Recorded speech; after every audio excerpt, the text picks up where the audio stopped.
Welcome to Vijay சமையல். இன்றைக்கி பார்க்க போகிற ரெசிபி ஒரு டிஃப்ரெண்ட்டான சிக்கன் மசாலா கிரேவி எப்படி செய்யலான்னு பார்க்கலாம். நான் இன்றைக்கி 1 kg 200 grams சிக்கன் எடுத்திருக்கேன். நல்லா பெரிய பீசஸாக வாங்கிக்கோங்க, சாப்பிடும்போது ரொம்ப சூப்பராக இருக்கும். இதை வாஷ் பண்ணிக்கலாம். இப்போ சிக்கன் பீசஸ் எல்லாம் நம்ம மேரினேட் பண்ணிக்கலாம். எல்லாத்தையும் வாஷ் பண்ணியாச்சு. ஒவ்வொரு பீசஸ் அப்படி போட்டுக்கலாம். ஃபஸ்ட்டு கேர்டு யூஸ் பண்ணுறேன். கேர்டு 1/2 கப் கூட யூஸ் பண்ணிக்கலாம். சிக்கனுக்கு தந்தாப்பில் நீங்கள் போட்டுக்கோங்க. 1 table spoon chilli powder add பண்ணிக்கிறேன். 1/2 டேபிள் ஸ்பூன் டர்மிக் பவுடர் சேர்த்துக்கிறேன். 1 டேபிள் ஸ்பூன் பாவ் பஜ்ஜி மசாலா. இது நீங்கள் டிபார்ட்மெண்ட் ஸ்டோரில் கேளுங்க, உங்களுக்கு கிடைக்கும். டேஸ்ட்டுக்கு தகுந்தாப்பில் சால்ட் ஆட் பண்ணிக்கோங்க. இப்போ எல்லாத்தையும் மிக்ஸ் பண்ணிக்கலாம்.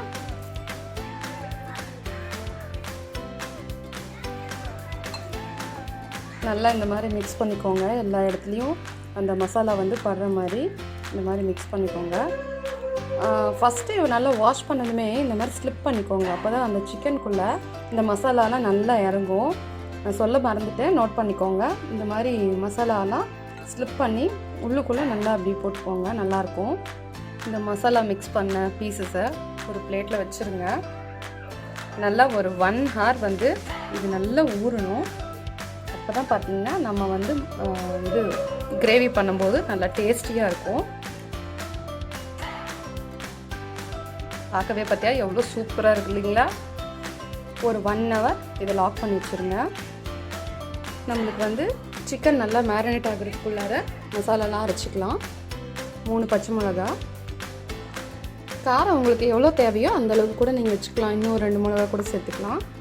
இது 1 kg சிக்கனுக்கு நான் 3 மீடியம் தக்காளியை ஸ்லைஸ் பண்ணி வச்சுருக்கேன். இதை நம்ம இந்த மிளகா கூடயே சேர்த்து நல்லா பியூரியாக அரைச்சிக்கணும். இந்த மாதிரி பியூரியாக அரைச்சிக்கோங்க. 5 டேபிள் ஸ்பூன் குக்கிங் ஆயில் சேர்த்துக்கிறேன்.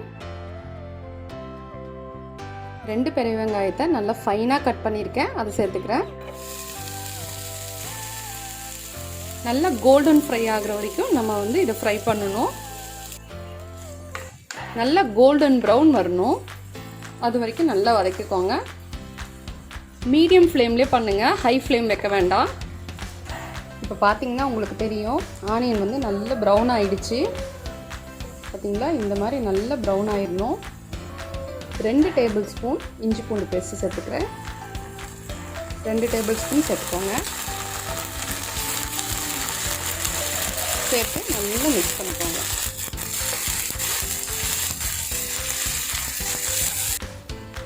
இப்போ நம்மளுக்கு இஞ்சி பூண்டு பேஸ்ட்டு சேர்த்த வாட்டிக்கு நல்லா ப்ரௌன் ஆகிடுச்சு.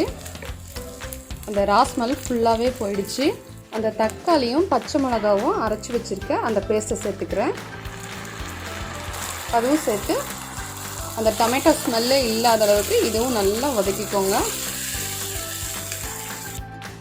இப்போ நம்மளுக்கு நல்லா இந்த மசாலா கோல்டனாக ஆகிடுச்சு.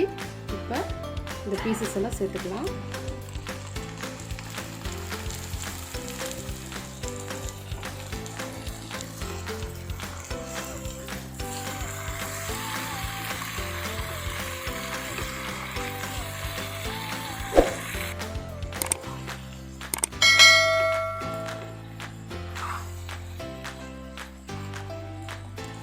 ஒரு ஸ்பூன் பாவ் பாஜி மசாலா பொடி சேர்த்துக்கிறேன். 1/2 டீஸ்பூன் காஷ்மீரி சில்லி பொடி சேர்த்துக்கிறேன். சேர்த்துட்டு நல்லா இதை கிளறி விட்டுக்கோங்க.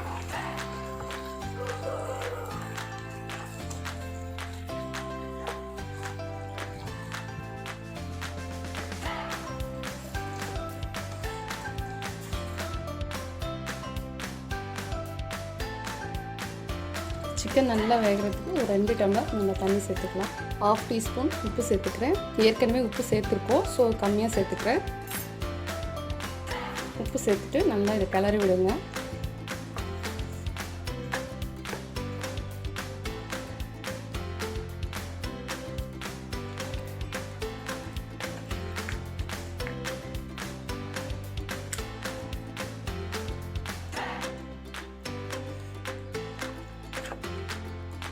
1 டீஸ்பூன் கரம் மசாலா பொடி சேர்த்துக்கிறேன்.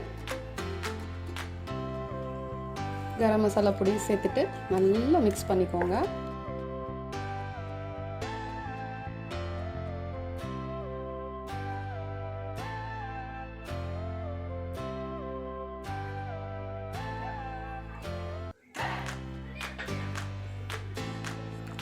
சிம்லேயே வச்சுட்டு நல்லா எண்ணெய் பிரிகிற அளவுக்கு இதை அப்பப்போ இப்படி டர்ன் பண்ணி விடுங்க.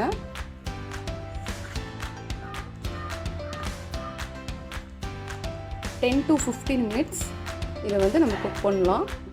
லாக் பண்ணிடுறேன்.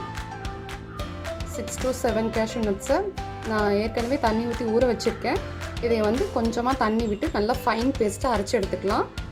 இப்போ குக் ஆகிருக்கான்னு நான் ஓப்பன் பண்ணி பார்க்குறேன். வாவ், ஸ்மெல் செம்மையாக இருக்குங்க. நல்லா இப்போ நம்மளுக்கு எண்ணெய் பிரிஞ்சு வருது. இங்கே பார்த்தீங்களா அவுட்லைன்லாம் நல்லா எண்ணெய் பிரிஞ்சு வருது. இந்த முந்திரி பேஸ்ட்டு சேர்த்துக்கோங்க. நல்லா டிஷ்ஷே நல்லா ரிச்சாக இருக்கும். சாப்பிட்றதுக்கு ரொம்ப சூப்பராக இருக்கும். இப்போ நம்ம அரைச்சி வச்சுருக்க இந்த முந்திரி பேஸ்ட்டை நான் சேர்த்துக்கிறேன். இது சேர்க்கும் போது பார்த்திங்கன்னா நல்லா திக்காயிரும். தேங்காய் சேர்க்க தேவையில்லை, முந்திரி சேர்த்தாவே நம்மளுக்கு நல்லா டேஸ்ட்டு சூப்பராக இருக்கும். அப்புறம் இந்த முந்திரி பருப்பெல்லாம் சேர்த்த வாட்டி பார்த்திங்கன்னா இதை மறுபடியும் நல்லா மிக்ஸ் பண்ணிக்கோங்க. இப்படி